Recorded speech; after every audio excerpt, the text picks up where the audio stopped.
Suman and Z. So basically, right now, I want you two to become masters of this page sent to Salesforce. This is the final step in our process, and it's the most critical. And it already has a good framework, and I have used it before, and it has worked. However, I'm sure there are a bunch of errors we need to discover about how this page is going to work, and we need to fix those. So basically, I want you two to dive into this page, find all the errors that we could encounter, and then we need to work on those. So let me walk through this. We're on Send to Salesforce. I'm going to change the batch size to 2, and the reason why I'm going to do that is so that you can see that there's multiple batches. In production, our number of entries will be very large, and our batch size will probably be at 1,000, and there will still be multiple batches. But let me just set batch size as 2. This works with a slider also, by the way. But I'm just going to manually set this to 2. So look, this right here is our walkthrough wizard. So this is the table name, number of batches. When I click start, we're going to see some messages here about what the current process is, and it's going to show waiting over here to the right, and then if it's complete, it's going to be a check mark, and if there's any errors, it's going to show those on the screen. So I'm going to do that now.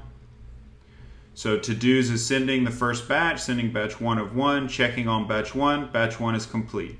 Users sending batch 1 of 1, checking on batch 1.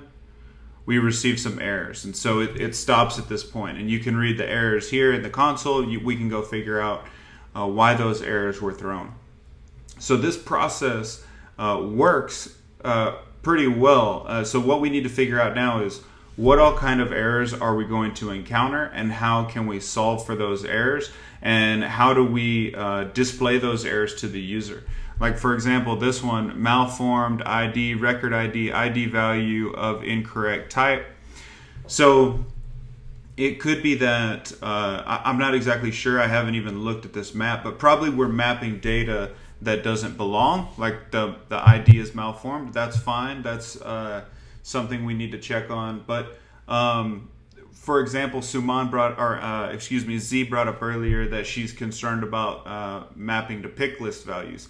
So in order to test that, we can actually use the application. We need to go and create a map for pick list that maps pick list fields, and then we need to try to sync that data over into Salesforce and test how it works.